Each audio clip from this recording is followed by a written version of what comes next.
All right, stand by. 10 seconds. camera, to one, show. two. Talent. Ready, camera, Roll And for record. cue talent. 3, 2, 1. Record. Greetings and thanks so much for joining us. This is The Rundown, where we run down some of the big stories making headlines. I'm your host, John Phillips. Joining us from Dallas, Texas is our pal, PJTV contributor Scott Ott. And here in sunny Los Angeles, we're joined by stand-up comic Steven Cruiser. Now it's time to go to the top of the rundown. And today we're starting east to west, so Scott, you're up first. At the top of my rundown, the Koch brothers plan to spend nearly $1 billion during the 2016 presidential election cycle. Turns out that's about 50% more than the RNC and both Republican Senate and House campaign committees spent during the last presidential election cycle in 2012. Should we be concerned, Stephen, that private business people might have outsized influence with the President of the United States? Or is this no worse than the political hacks and cronies who now have outsized influence with the White House and on Capitol Hill?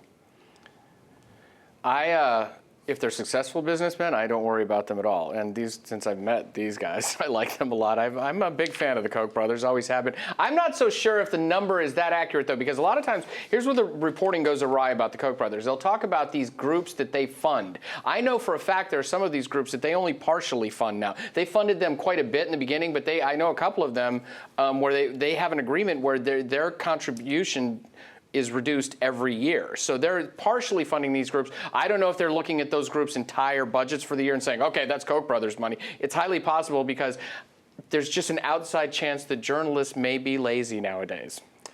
You know, Scott. Well, and John, I think Stephen's correct in that they're not saying that the Koch brothers are personally going to write checks totaling $900,000 or $1 billion, $900 million or $1 billion, but that their groups together will make that kind of a contribution to the effort. John, if you thought that the Koch brothers were evil last time around, what do you think the Democrats are going to do with this news? Well, there's a total double standard. And I don't know if you followed what went on in California in the last midterm election, but there's an environmentalist in San Francisco by the name of Tom Steyer that went around the country donating millions and millions and millions of dollars to Democrats running for Congress. I think he set all kinds of records for one individual. And he was not successful, as we know, thanks to the results in those midterm elections. But after he spent all this money and wrote all those checks, what happened? Was he vilified? No. Did newspapers take him to task and say he's trying to buy an election? No. There were all these flattering profiles written about him saying that, well, this makes him qualified to be a United States Senator. And there was a lot of buzz that he was going to run for Barbara Boxer's seat after she announced her retirement. And various political consultants and newspapers, people in the media started to get behind him. Now, he announced that he's not going to run. He's likely to run for California governor instead in 2018. But that's the way left-wing billionaires are treated. There's such a double standard here, it just makes me want to pull my hair out sometimes. And part of that double standard is also with the groups thing, as I was talking about with the Koch brothers. Koch brothers may be funding 1/8 of a group's budget, and they'll say it's Koch brothers money. George Soros could be funding 75% of a group's budget. Never gets mentioned that it's a Soros-related group, ever. You never hear Soros backed this, Soros backed that, ever. How about this, Scott? The RNC is notorious for wasting money on ads that don't work. Do you think that this is better now that the Koch brothers, businessmen who have metrics in mind when they're putting these ads out, they might actually spend this money better than the party itself? Yeah, if I had a big check to write, and I hope to have one to write someday, if I had a big check to write, I certainly wouldn't give it to the RNC. I'd give it to somebody like the Koch brothers. And what I love about the Koch brothers is, you know, what I look at when somebody is putting a lot of money into politics is what do they want out of it? And if you've got somebody who's putting a lot of money in because they want government to do some stuff, then I'm nervous. But the Koch brothers are putting a lot of money in and getting a lot of other people to put money in because they want government to stop doing stuff. And so I'm all for that. You can spend as much money as you want to reduce the size and scope of government. All right, moving on to the top of my rundown, fading poll numbers for Hillary Clinton are now apparent. You may recall months ago she had a large lead over every single Republican opponent. Well, fast forward to today, that's no longer the case. In a hypothetical matchup, her margin over Jeb Bush was cut in half to 8 points this month. That's down from 15 points in December. Her lead over Mitt Romney slid to 9 points, which is dramatically lower than what it used to be.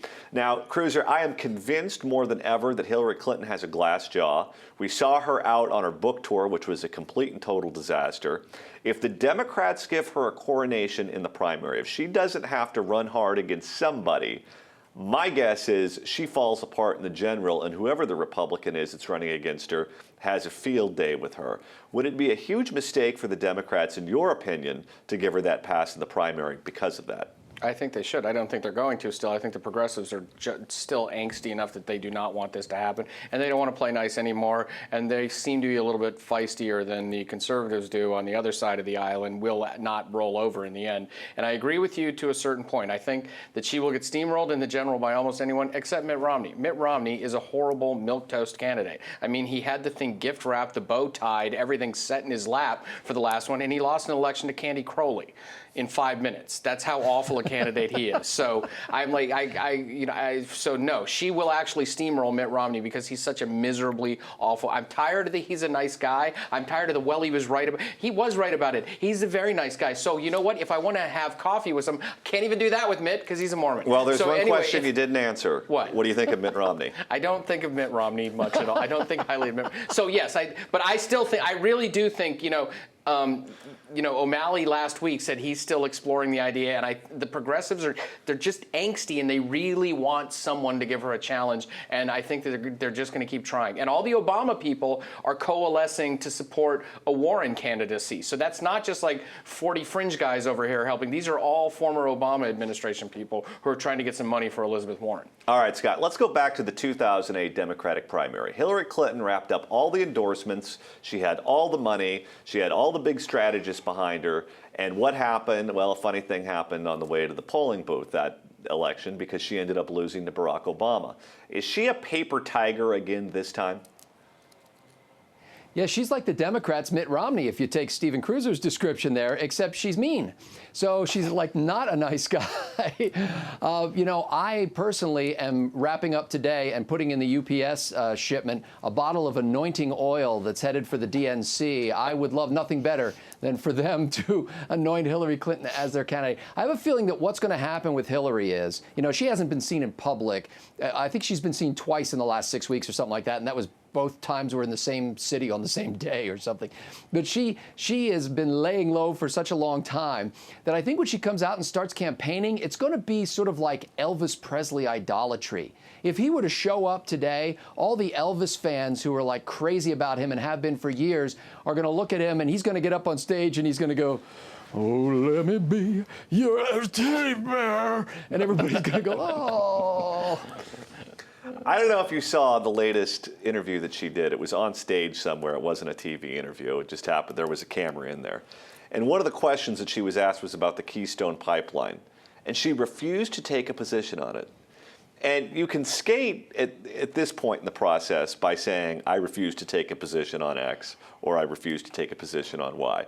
How long can she do that before Democrats, of all people, start asking questions, probing questions? Not very long, but I don't know how long they're going to take before they get around it, because at least you saw something where they're asking her about politics. The last 3, maybe 4 things I've seen about her have been doting grandmother articles about how much she's enjoying being, no politics whatsoever, how much she's enjoying being a grandmother. In major publications, that's what they're talking about right now.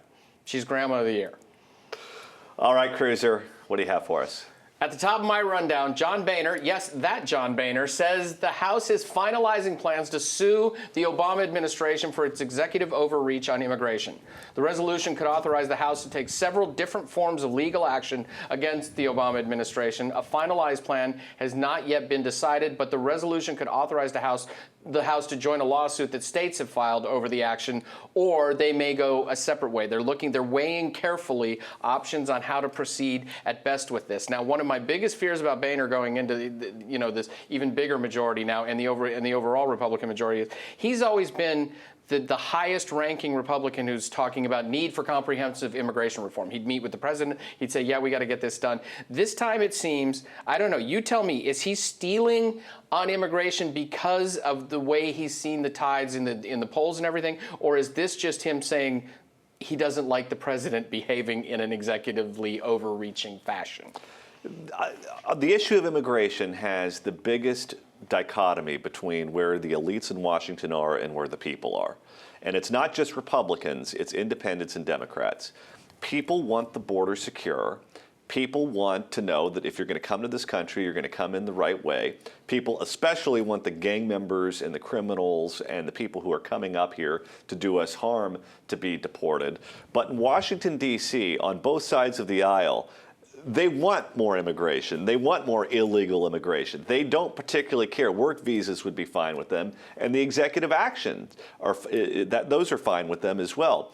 So I think that in this past midterm election, you almost can't deny what the public thinks. You can't deny what's out there in middle America. John Boehner can't deny it. Mitch McConnell can't deny it. And I think that was very healthy for the process. The only person that's in complete denial is Barack Obama.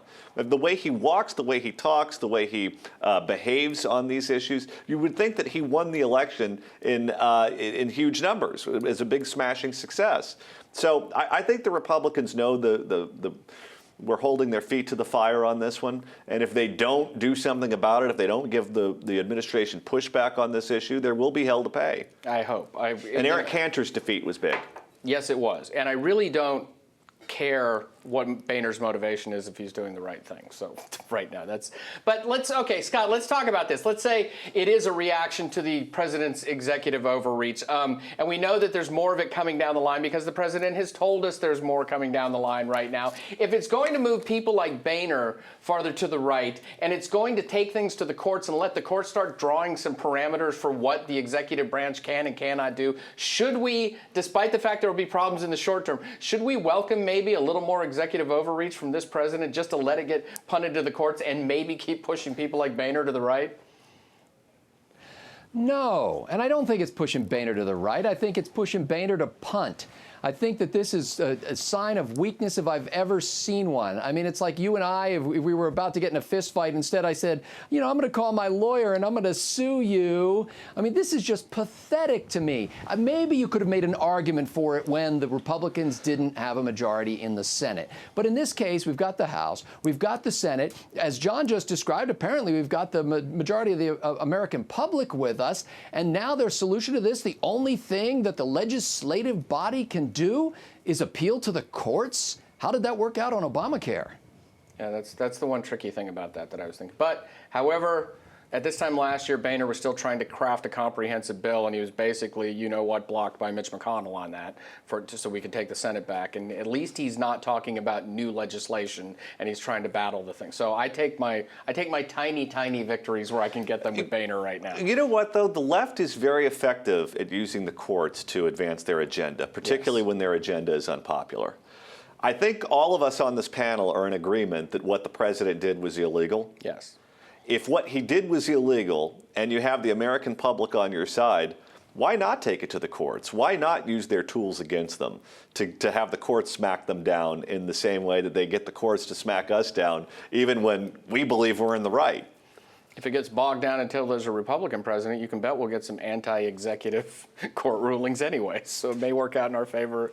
Yeah, you're right. But it's a crapshoot. You never know what's going to happen with the courts anymore. All right, that's going to do it for today's show. Which Republican would you like to see run for president in the 2016 race? We know Stephen Cruiser doesn't want it to be Mitt Romney. Let us know your choice in the comments section below. I'm John Phillips for Stephen Cruiser, joining me here in Los Angeles, and Scott Ott in Dallas, Texas. Thanks so much for watching The Rundown.